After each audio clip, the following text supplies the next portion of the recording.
The alien auction was loud, full of shouting, smells, and fear. Cages lined the dusty path, each holding creatures from different planets.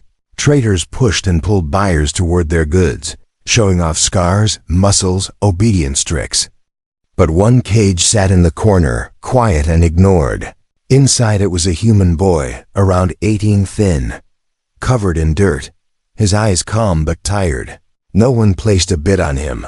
Too weak, one alien muttered. Probably cries, said another, laughing.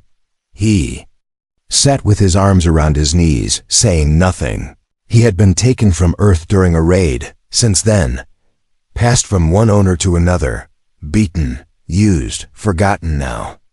It seemed even the slavers didn't want to waste breath selling him. But then the crowd grew silent. Every alien in the auction turned their heads as the tall golden guards entered. Behind them walked a tall, elegant woman in black armor. She was not like the others. Her skin shimmered like polished stone. Her eyes were glowing silver. She moved like royalty. Because she was the queen of the Varelians. The auction master bowed, his voice shaking. Your Majesty, an honor, please. We didn't expect. She held up one hand, and the entire market went still. She walked slowly down the line of cages. The strong warriors roared and beat their chests, trying to get her attention. Others begged or wept, but she didn't look at any of them. She walked past them all, without a single glance. Then she stopped. In front of the human boy's cage, she looked at him, and he looked back. She said nothing, just stared. The boy stared back, unsure whether to speak, move, or bow. Then she said something soft to her guards, one step forward, and said loudly, Her Majesty has chosen. This human belongs to her. The auction master blinked, stunned. But, he's a weak one, my queen. We can give you better. A cold glance shut him up instantly.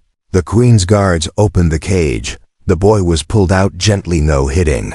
No chains around the neck this time. Just firm hands on his shoulders. Leading him to her private shuttle, the crowd whispered as he passed. Why would the queen want a human slave? Was he special? Had she gone mad? He didn't understand either. The ride was quiet, too quiet. He sat across from her in the dark silver shuttle, watching her. She didn't speak until they arrived at her palace. Tall towers of glowing metal rose into the sky. The gates opened with a hum, and she stepped out. He followed, expecting to be thrown into a servant's pit or a dungeon. But instead, he was led into a soft room, warm and clean. A bed, water, even food were waiting for him. He looked around confused. A woman entered. She had soft features and wore royal robes. She smiled at him and said, Rest, you'll meet her Majesty tomorrow. Then she added something strange. You are not here to clean floors. He wanted to ask what that meant, but she was gone. He drank, ate, and lay on the bed, still not believing any of this was real. The next day, he was taken to a great hall. It was full of alien nobles, generals, and strange-looking advisors. They stood aside as the queen entered and took her seat on a throne made of crystal and gold. He stood before her, trying not to show fear. She spoke at last, her voice calm, powerful. Do you know why I chose you? He shook his head slowly. No, Your Majesty. She leaned forward, her eyes glowing slightly. Because you looked at me without fear. The nobles around her whispered, shocked by her words. The boy didn't understand. She stood up and walked down to him. I could have picked any warrior, any genius, any slave bred for obedience, she said, but I wanted someone real. She looked into his eyes again and asked, Do you wish to live? He nodded carefully. Yes. Then do exactly what I say, no matter how strange it feels, she said, and with that, she turned and left the hall. The guards motioned him to follow. As they walked, one of the guards muttered, I don't understand this. Humans are not mates. The word hit him like a hammer. Mates? What had he just been chosen for? And why did the queen look at him like he was more than just a servant? He didn't know it yet, but this was the beginning of something far bigger than he could imagine. Because the queen hadn't bought him for work, she had chosen him for something. Ancient, dangerous, and forbidden, and soon the entire empire would be watching to see what a single human would do next. The sun rose over the Verelian palace, casting golden light on the silver towers. The human boy woke up slowly, still unsure if everything was real. His soft bed, clean clothes, and food placed beside him, it all felt like a dream. Back on Earth, he was just a student, then a prisoner, then a slave. Now he was in a royal chamber, warm and quiet. He washed his face, dressed, and stepped out of the room. 2 alien guards stood waiting, their faces unreadable. One of them nodded. "Come with us. The queen wants to see you," he followed them down long glowing halls, passing alien servants and warriors. Many turned their heads to stare at him. Some whispered, others laughed softly. He could feel it, he didn't belong. But no one dared to touch him, not while he was under the queen's protection. They entered a large garden filled with strange flowers and floating lights. There she stood, near a waterfall, her black robe shining in the morning light. The queen turned as he approached, her silver eyes locking on his. "You slept well?" she asked without smiling. "Yes, your majesty," he replied, keeping his head low. "I'm not keeping you here for your manners," she said sharply. He raised his head, confused. She walked closer, her voice calm but firm. "I want to see how your mind works," she said. "Not your fear, not your obedience, but your thoughts." He hesitated. "Why me?" She didn't answer directly. Instead, she waved her hand and the waterfall behind her split, revealing a hidden door. "You'll find a test inside," she said. "You may leave once you solve it or fail." Before he could ask more, the guards pushed him gently toward the door. He stepped into darkness. Inside was a puzzle room, walls of shifting panels, blinking lights, and strange symbols. At first he panicked, unsure what to do. But then he noticed something. Each symbol on the wall matched a memory from Earth math, music, even old human stories. He slowly began to understand the pattern. The room wasn't testing strength, it was testing logic, memory, and emotion. After 2 long hours, the final door opened and light returned. The queen stood at the exit, watching. "You finished faster than expected," she said quietly. He didn't reply, just stood there, breathing hard, sweat dripping down his face. "You may return to your chamber," she said, but added softly, "You are not a prisoner here." He nodded, still confused. Why was she giving him so much freedom? Why treat him like someone important? Back in his room, he was given food again, this time alien fruits and meats. A soft voice spoke behind him. "You solved the queen's mind trial." He turned to see a young female alien with soft green skin and golden eyes. She smiled kindly. "I am Aria, handmaiden to Her Majesty." She bowed slightly. "You have impressed her. I don't understand what she wants from me," he said honestly. Aria looked thoughtful. "She believes in the future." He blinked. "What does that mean?" "She thinks your kind and ours are meant to be something more," Aria replied, carefully choosing her words. "But many here do not agree," she warned. "Be careful who you trust." Later that night, he was invited to dinner, not in a servant hall, but in a private royal room. The queen sat at the center, her nobles around her. He was given a seat close to her, which made many eyes narrow across the table. The food was rich and strange, glowing slightly, but the mood in the room was cold. An older alien noble stood and spoke. "My queen, forgive me, but is it wise to raise a human above your own people?" The room fell silent. All eyes turned to the queen, waiting for her answer. She stood slowly, her voice like a blade. "Do you question me, elder?" The noble stepped back, bowing quickly. "No, of course not." But the tension remained. She turned to the boy and asked, "Do you feel small sitting here among aliens?" He looked around and answered honestly, "Yes." Some chuckled, others sneered, but he continued, "But I also feel curious. Curious if one day this seat will feel like mine." The room went silent again. The queen smiled slightly, the first real smile he had seen from her.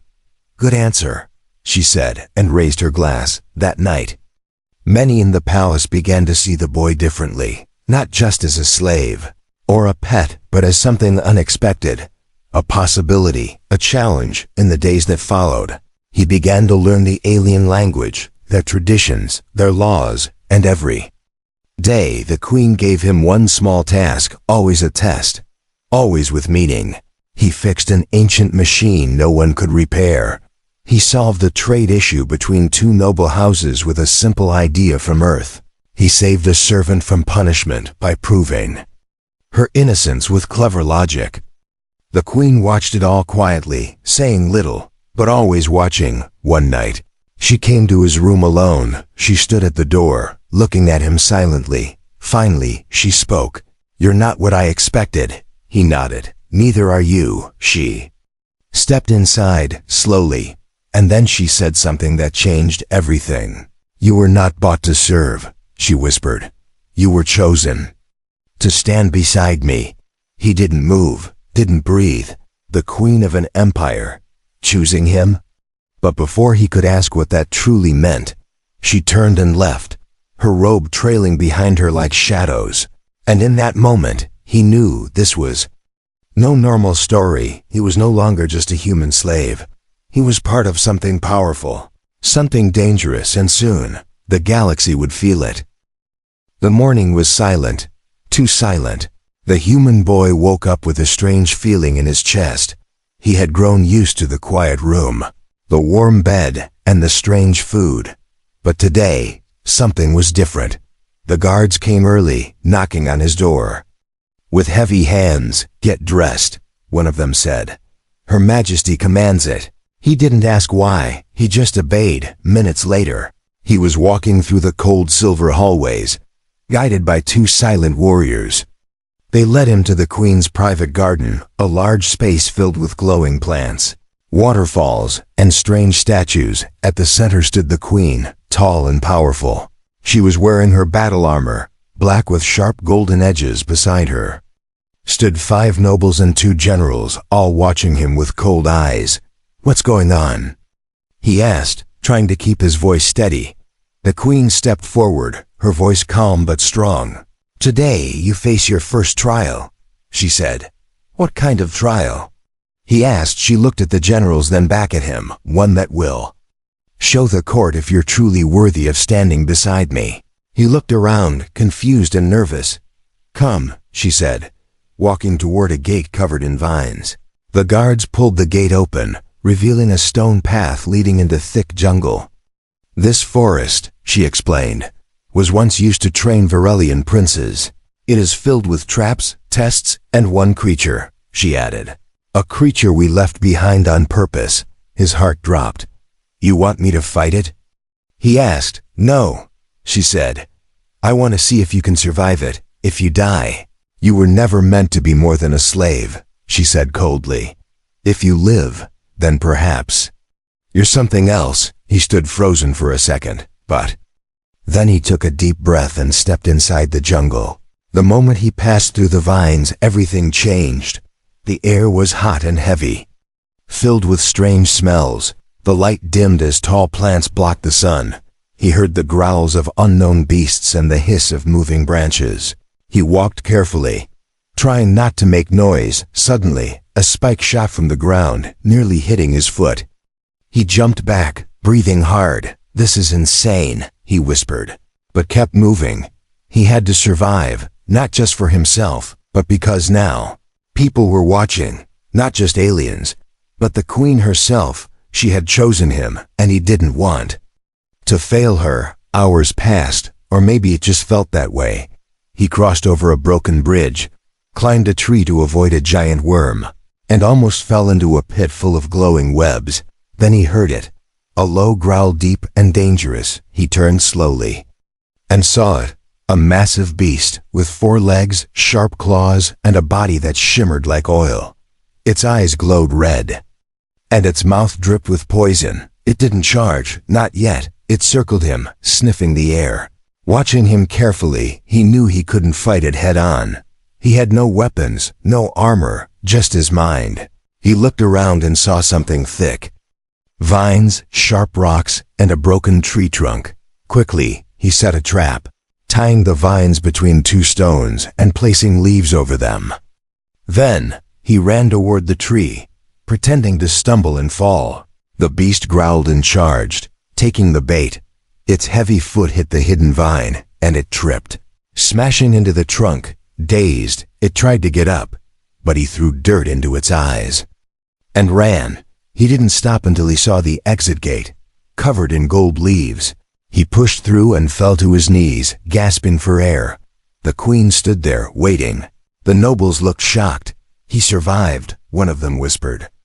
With nothing but his mind, another said. The queen stepped forward, kneeling slightly, and offered him a drink. He took it with shaking hands and drank. You passed, she said softly. He looked at her, confused. You expected me to fight. He said. No, she replied. I expected you to think. She turned to the nobles and generals, her voice loud and clear. This is what I see in the human race, she declared. Not strength of body, but of mind. Some nodded.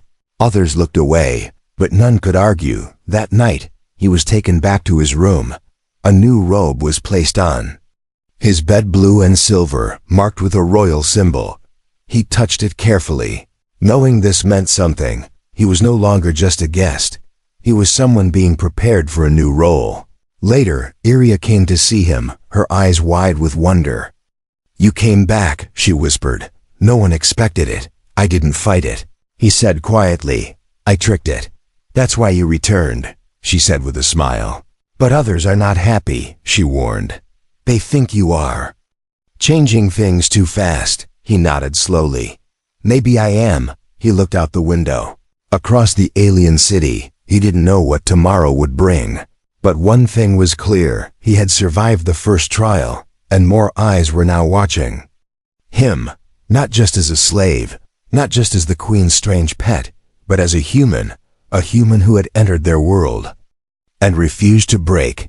Night fell over the Varelian palace.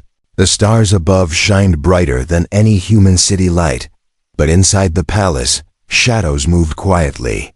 The boy sat alone in his chamber, the blue and silver robe folded neatly beside him. He couldn't sleep. His body still hurt from the trial, and his mind was full of questions. Why had the queen tested him that way? Why did she care if he lived or died? And what did she mean when she said, "You were chosen to stand beside me"? Just then, a soft knock came at his door. It was Iria, the queen's handmaiden, her face serious. Come with me, she whispered. Don't ask questions, just follow. He rose quietly and followed her through dimly lit halls, not toward the main court or the garden, but deeper into the palace. The walls here were older, cracked in places, covered in strange symbols. Guards did not patrol this area. Dust coated the floor, as if no one had walked there in years. Finally, they reached a tall black door covered in ancient carvings. This place is forbidden to most, Iria said. But the queen told me to bring you. She pushed the door open slowly, and they stepped inside. The room was dark at first, but then glowing orbs lit up above. He gasped. The chamber was filled with relics books, clothes, photos, small machines, all from Earth. Some were familiar children's toys, worn paper books, even a cracked cell phone. Others were old, clearly taken from human history centuries ago. He stepped forward, touching a dusty book. It was a copy of The Little Prince, a classic Earth story. This belonged to her mother, Iria said softly. The queen's mother. He turned, confused. What do you mean? Iria walked to a glass box and pointed. Inside was a faded picture, a human man holding hands with a Varelian woman. They loved each other, Iria explained. Long ago, before the war, the queen's mother believed humans and Varelians could live together, grow together. But the council feared that idea. She added, they erased the history, banned the story, and hid the truth. He stared at the picture, shocked. So the queen, she remembers? She remembers everything, Iria said. She was only a child, but she saw what they did to her mother. They called her weak, called her a traitor, but she never forgot. Iria looked at him now, her eyes filled with quiet emotion. "That's why she chose you," she said.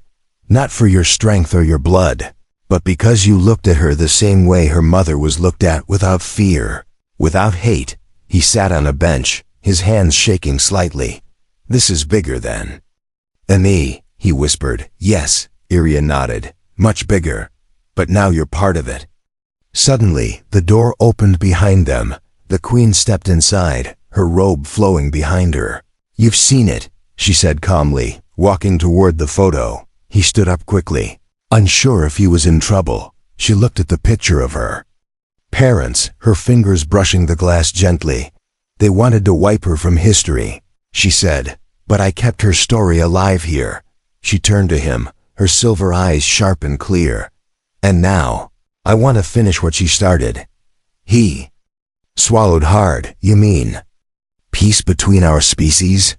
"No," she said. "I mean union. Not just peace, not just trade, but life together, love, children, legacy." He looked down, unsure what to say. "You were brought here because I saw a chance to try again," she said. "But the council, they won't allow it. They fear humans, they fear mixing bloodlines." He looked around at the relics again, feeling the weight of history on his shoulders. "Why tell me all this?" he asked. "Why now?" "Because the second trial is not a test of the body or mind," she said, stepping closer. "It's a test of trust. I need to know if you're willing to walk beside me when the world turns against us." Silence filled the room. Then he spoke, his voice steady. "I don't know what the future will be," he said, "but I know I don't want to go back to being a number, a tool, a slave. You offered me something real," he added. "I want to see where it leads." The queen stared at him for a long moment. Then she nodded slowly. "You'll remain in the palace," she said. "But tomorrow, you'll attend court with me. Some will welcome you, many will hate you. But you must hold your head high." Iria bowed, and the queen left the room without another word. He turned to Iria, unsure whether to feel proud or afraid. "She never brought anyone here before," Iria whispered. "Not even her most loyal guards. Whatever happens next, it's already begun." Later that night, back in his room, he couldn't sleep. He looked out at the stars again, but this time they felt different, like they were waiting, watching. He was no longer just a human in a strange world. He was the keeper of a forbidden truth, and in the heart of the palace, beneath the queen's trust, something ancient had started to wake. The next morning, the boy stood beside the queen at the entrance of the royal court. His heart beat fast, but his face was calm. He wore the blue and silver robe she had given him. Guards opened the golden doors, and the queen stepped inside. He followed, knowing every eye inside would be watching. The royal court was filled with nobles, generals, and leaders from across the empire. They stood in silence as the queen entered, but when they saw the human boy walk beside her, whispers filled the room like cold wind. "Is that the human slave? He dares to walk beside her? He should be on the floor, not at her side." The queen ignored them, walking toward her throne. When she sat down, the boy stood slightly behind her, just to the right, where royal consorts usually stood.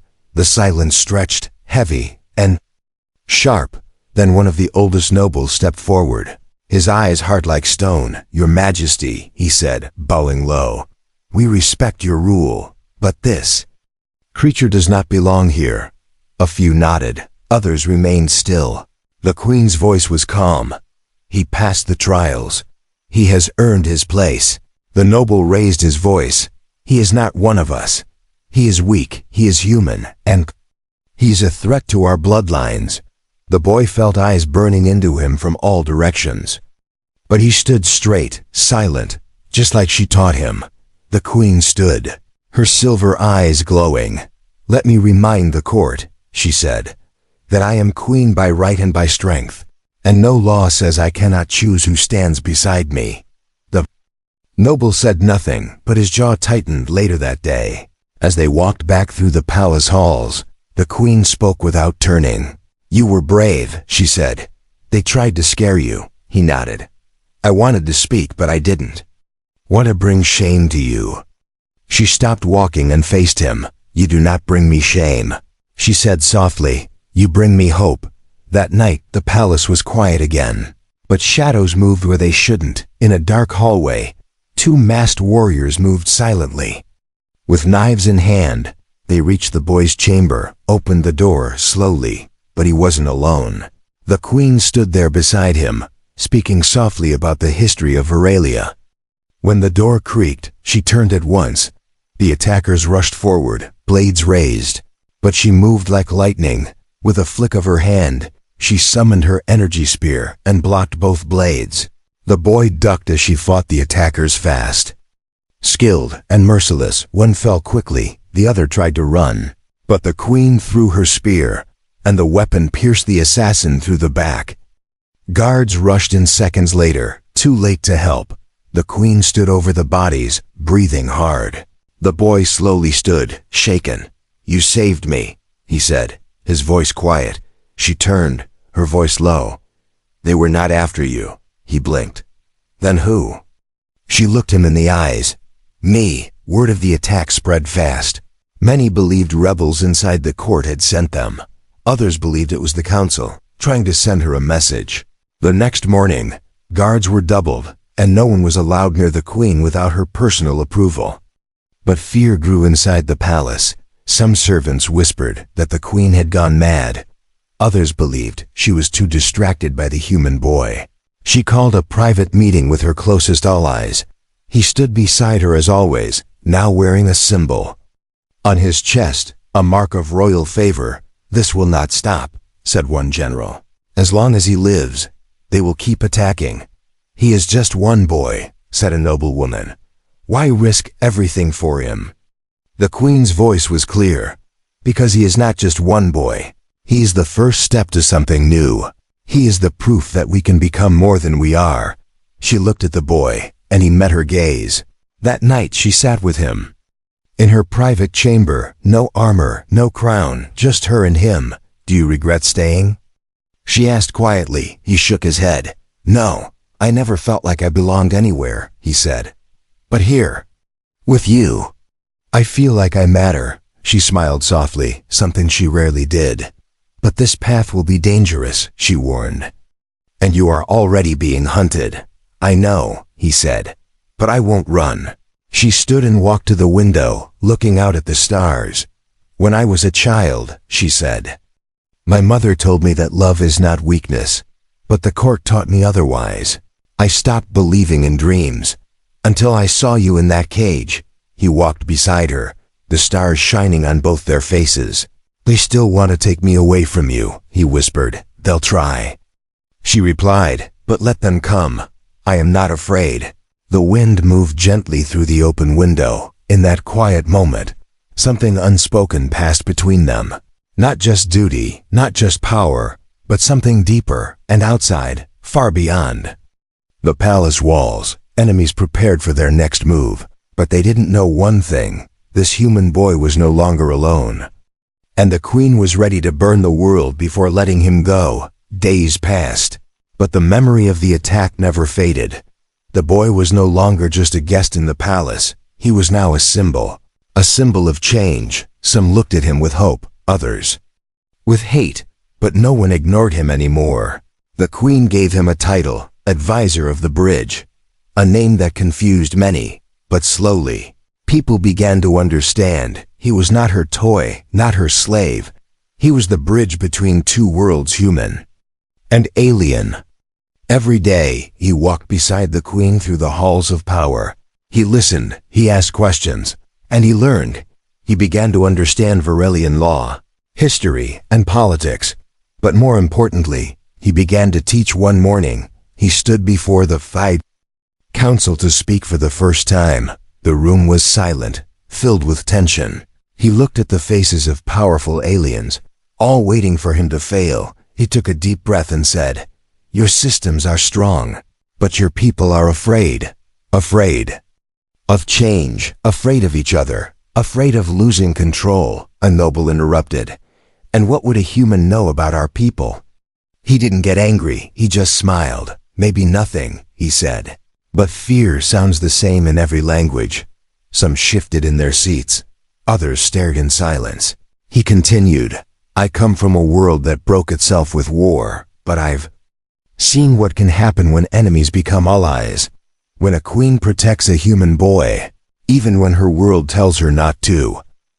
At the back of the room, the queen watched with pride. She didn't speak, she didn't need to. That day, the council didn't clap, they didn't cheer, but they listened. And that was the beginning. Over time, the boy was asked to join strategy meetings, trade talks, and even secret discussions. He suggested using human methods, simple ideas, like negotiation through shared meals, personal meetings, and empathy. Many were unsure at first. But when two rival noble houses ended their 30-year feud after following his advice, everyone started to pay attention. The queen gifted him a small staff carved from the wood of the ancient singing tree. Only royal family members had ever received. Whispers began to spread across the empire. Is he just an advisor? Or something more? In the city streets, alien children began to play human games. Merchants started learning Earth languages to attract new traders. Art and music from Earth slowly began to appear in public spaces. Change had started, and it had a human face, but not all were pleased. Deep in the palace, secret messages were passed between hands, old families, angry generals, and jealous nobles began to plot again. They whispered words like corruption, danger, and betrayal. But outside, the people started to smile more when they saw him. He always spoke kindly, stopped to listen, and remembered names. One day, an alien mother came running to him, holding her daughter. The girl was sick, and no one in the palace would help. The boy didn't wait. He ran with the child to the queen's private healer. He demanded help, and when the healer refused, the queen arrived. She ordered the girl to be treated immediately. The girl lived, and from that moment, the people called him Heart of the Palace. That night, the queen invited him to her private garden. A soft breeze moved through the glowing flowers. She poured him a drink and sat beside him. You've changed everything, she said. He looked down. I just did what felt right. She smiled, not like a ruler, but like a woman. I was raised to rule with fear. She said, but you rule with heart. He didn't know what to say, so he just looked at her. Then she leaned closer and whispered, I chose you because you were different, but now I stay near you because you make me better. Their eyes met, and the world around them felt quiet. But far away, in the deep cold parts of the galaxy, a new threat was rising. A group of exiled warlords had formed a dark alliance. They called themselves the Pure Flame, and they hated what the queen was doing. They believed in strength, blood, and the old ways, and they believed she had lost her mind by lifting a human to her side. They sent a warning, abandon the human, or we will burn your palace and your people. The message was clear and dangerous. In the palace war room, the generals argued. Prepare for war, one shouted. Send the human away, another demanded. But the queen only looked at him. What do you want to do? She asked. He looked at the map, saw the movement of enemy fleets, and then he said, we fight, but we don't fight like them, he added. We fight with every friend we've made, every life we've touched, every voice that believes in something better. The queen nodded slowly. I will lead the army, she said. And you will lead the people. Together, they stood before the palace banners, one alien, one human, side by side, and all across the empire, those who believed in them began to rise. The final battle was coming, and they were ready. The stars above the palace turned red as warships filled the sky. The Pure Flame had arrived. An enemy fleet twice the size of the queen's defenses surrounded the capital planet. Inside the war room, tension filled the air. Generals barked orders. Commanders ran reports. But the queen stood still, calm, her hand resting on the boy's shoulder. They're here, she said quietly. Just like they warned. He looked at the screen. watching red dots multiply. Can we win? He asked. We can't run, she replied. So we stand. She turned to her court and spoke in a voice that echoed through the hall. Today we fight not for land, not for power, but for the future we believe in. Some nodded with pride, others looked afraid. The queen walked to the center of the room and touched a panel. The roof above them opened to reveal a giant dome of energy, the shield protecting the city. Below, millions of people looked up, watching, waiting. The queen's voice reached them all through speakers across the empire. We are Varelians, she said, and we are not alone. She turned to the boy and motioned for him to step forward. He took a deep breath and faced the crowd. I am human, he said, his voice firm, and I came here in chains. But today, I stand here free. I was called weak, he continued, but I survived, I learned, and I gave everything to protect the ones who gave me a chance. The crowd listened in silence. I don't ask you to follow me, he said. I ask you to believe that we can be more together. In distant cities, alien families nodded. Soldiers raised their weapons, ready. The queen ended the message with one line. We will not break. The battle began with fire. The enemy fleet launched their first strike, missiles raining down on the shield. The palace shook, but the barrier held strong. The queen's warships took to the sky. Led by her personal cruiser, she entered the ship with the boy at her side. Both in armor, both ready. He had trained in secret for weeks, and now it was time to use it. Inside the warship, he was given a small command squad, part soldiers, part engineers, part thinkers. Your mind is your weapon, the queen had told him. Use it. He led his team to a small shuttle and slipped behind enemy lines. Their goal, disable the Pure Flames command ship from within. They landed silently, cloaked in energy shadow, inside the enemy vessel. They crept through dark metal halls. One wrong move and alarms would trigger. But the boy remembered every lesson the queen had taught him. Move quiet, think fast, trust your team. They reached the core and planted the pulse disruptors. But just as they prepared to leave, an alarm blared. Soldiers poured in, weapons ready. The boy stood his ground, holding only a small pulse shield. We don't fight to win, he whispered. We fight to finish it. He charged forward, drawing attention while his team escaped. He dodged blasts, used his mind to outsmart their movements. But there were too many, and soon he was surrounded. The queen felt it from the sky. His signal was gone. She stood at the command screen, her heart frozen. Then boom. The enemy ship burst from the center, fire and smoke filling the sky. But from the wreckage, a signal blinked alive, weak, but there. A rescue pod had been launched. Inside was the boy, unconscious but breathing. The queen ordered all fighters to fall back and protect the pod. Her ship dove into the chaos, blasting through enemy lines to reach him. She pulled him aboard with her own hands.